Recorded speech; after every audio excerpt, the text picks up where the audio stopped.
Okey, seterusnya adalah external interrupt. Okey, pada pin digital tu juga, kalau kita tengok dekat sini, ni semua adalah digital. Pin digital daripada 0 sampai 13 ni.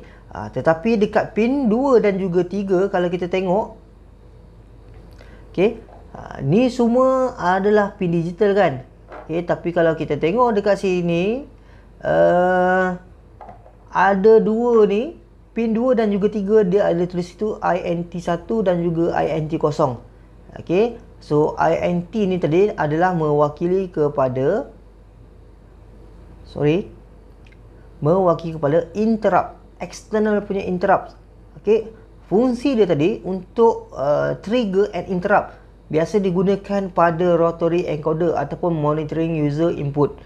Okey, ni external interrupt. Seterusnya lah PWM. Okey, apa itu PWM? PWM adalah pulse width modulator. Okey, pulse tu adalah denyut-denyut. Okey, width, okey, dia punya lebar dia, modulator. Okey, dia punya percampuran tadi So dekat sini tadi pin 3, 5, 6, 9 dan juga 11 kalau kita tengok dekat sini. Okey, saya zoom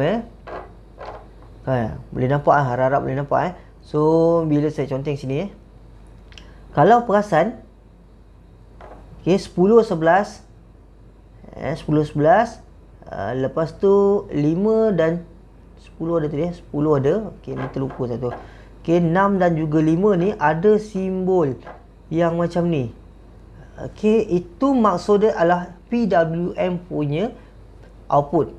Okey, ataupun PWM punya pin. So 3, 5, tak silap saya 3 ada lambang tu tadi.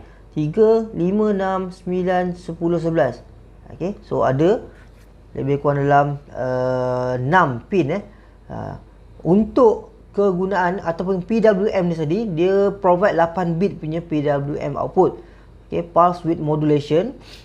So dekat sini pulse width modulation ni teknik untuk mendapatkan keluaran analog menggunakan digital punya signal. Okey, nanti saya akan terangkanlah video selepas ni saya akan terangkan dekat mana kegunaan PWM sebenarnya. Okey, so tak apalah, PWM sebenarnya digunakan untuk kalau dari segi kawalan motor. Okey, kawalan motor kita perlukan kelajuan dan juga kelajuan motor ataupun directional motor. Okey, kelajuan motor ni maksudnya kita nak keluaran dia, katalah sebiji motor 5 volt. Okey, kalau kita bagi bekalan kuasa di 5 volt dekat dia, dia punya kelajuan memang constant ataupun tetap. Dia tak laju, dia tak slow, tak boleh tak slow, memang tetap macam tu je. Melainkan kalau kita control guna variable lah, maknanya kita kawal dia punya voltage. Okey, so dekat sini pin digital, kalau kita tahu pin digital adalah 1 ataupun 0. Okey, dia mengeluarkan isyarat 1 ataupun 0. So kalau 1 adalah 5 volt, kalau 0 adalah 0 volt, ataupun high ataupun low. High is 5 volt, low is 0 volt.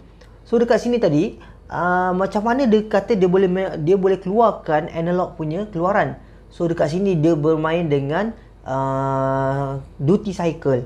Okey, kitaran tadi berapa lama tempoh dia naik kepada 5 volt. Okey, 5 volt tu berapa lama.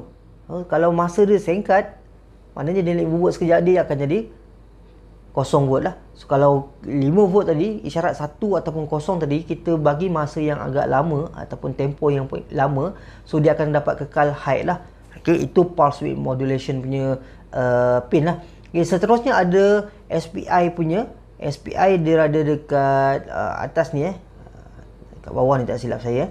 So SPI punya pin ni kegunaan dia adalah untuk dia adalah serial peripheral interface. Okay, ini lebih kepada communication lah. Tapi kita kalau yang mana yang beginner, yang baru mula untuk belajar ni, untuk programming biasanya tak menggunakan SPI. SPI ni antara beginner dan juga advanced lah. Okay, sama juga macam PWM tadi, dia punya programming dekat beginner, intermediate lah. Okay, so kalau yang basic punya ataupun beginner ni, kita banyak menggunakan pin-pin IO ni lah, dan juga pin digital dan juga pin analog tadi. Kita masih belum, kalau yang beginner kita tak gunakan RxTx. Okey, interrupt tadi kita tak gunakan. Alright. Seterusnya dekat dalam board ni sendiri dia ada internal punya LED untuk kita testing ke. Okay, kita tak perlu nak buat penyambungan LED.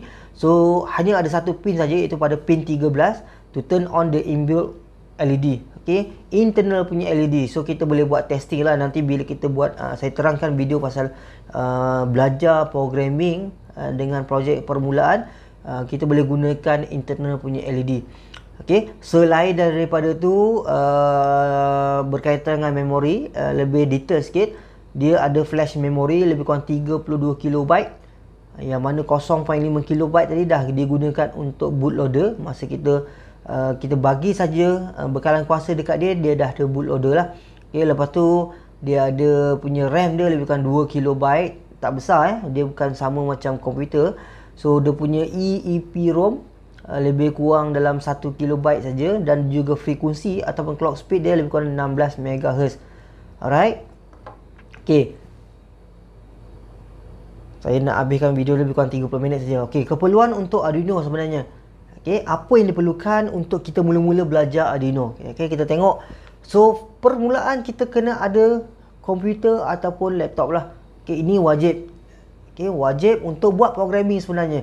Buat programming untuk kita install software. So minimum requirement untuk kita punya kita nak membuat ataupun nak memulakan pembelajaran Arduino tadi, kita perlu ada laptop, iaitu Windows 7 ke atas lah. Windows 7, Windows 8 atau Windows 10 yang dia punya RAM paling minimum, kalau paling basic sekali 512 lah. Tapi kebanyakan sekarang kalau kita tengok semua dah gunakan Windows 10 dan RAM dia pun dah 4GB ke atas. Okay, so memang tak ada masalah lah. So 10 MB free hard drive space or more, okay, untuk program ataupun untuk software program IDE tadi, Arduino punya software ni tadi. So tak banyak, dia tak memerlukan size yang besar. Okay, Windows 7 paling basic ataupun Celeron pun dah boleh bawa. Okay, sebab dia punya software tak berat, dia just untuk buat programming saja. Okay, satu kita perlu ada laptop, dan kedua kita kena ada board sendirilah, Arduino punya board. Kalau tak ada Arduino board, macam mana kita nak buat programming Okey, saya dah terangkan tadi mengenai dengan dia punya komputer, minimal requirement dia Windows 7 or above, dan dia punya RAM paling minimum pun 512 ataupun 1GB dah cukup dah, dan juga hard drive kalau dari segi storage 10 MB saja diperlukan. Okey, next adalah USB cable. Wajib, sangat-sangat wajib untuk kita menghubungkan antara kita punya komputer dengan board Arduino tadi. So dia punya connection untuk Uno, dia menggunakan USB cable type A to B. Okey, A ataupun B lah. So daripada USB cable biasa pergi USB B. Okey, type B. So itu adalah keperluan asas untuk kita nak mula belajar Arduino. Okey, belum masuk programming lagi dan seterusnya lah software sendirilah. Okey, kat mana kita nak dapatkan software tu adalah melalui Arduino punya platform ataupun punya portal ataupun website. Okey, dan kelebihannya kita gunakan Arduino lah, dia punya software adalah open source. Kita boleh gunakan secara percuma, tak ada bayaran. Okey, kita kena rajin update dah. Alright, so seterusnya, ni akan datang nanti, video akan datang ataupun sesi perkongsian yang akan datang.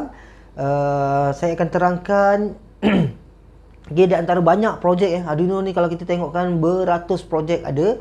So antara projek-projek yang mendapat tempat di kalangan pelajar-pelajar ataupun yang beginner ataupun yang baru nak menceburi dalam bidang programming ataupun microcontroller ataupun elektronik ni ataupun IoT ni. So ini adalah antara reference projek-projek yang biasa kita jumpa. Contohnya macam fingerprint punya lock. Okay, kita boleh gunakan Arduino untuk kita buat access door ke, kita buat peti kunci ke, gunakan fingerprint ke, boleh gunakan Arduino. Okay, seterusnya temperature sensor. Ini biasa saya buat. Temperature sensor ni sangat-sangat mudah. Menggunakan sensor temperature. So kita dapat bacaan suhu, ya, dan kita boleh keluarkan output.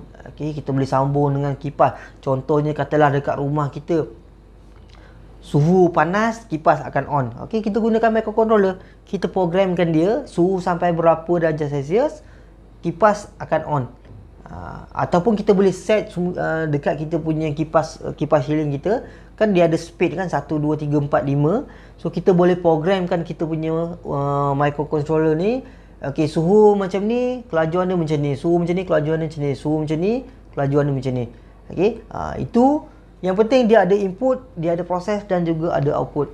Okey, banyak lagi contoh-contoh projek ya. Contohnya macam relay switch, okey, distance sensor menggunakan ultrasonic sensor tadi, gas sensor ni. Gas sensor ni saya tengah buat sekarang ni. Current sensor pun biasa lah.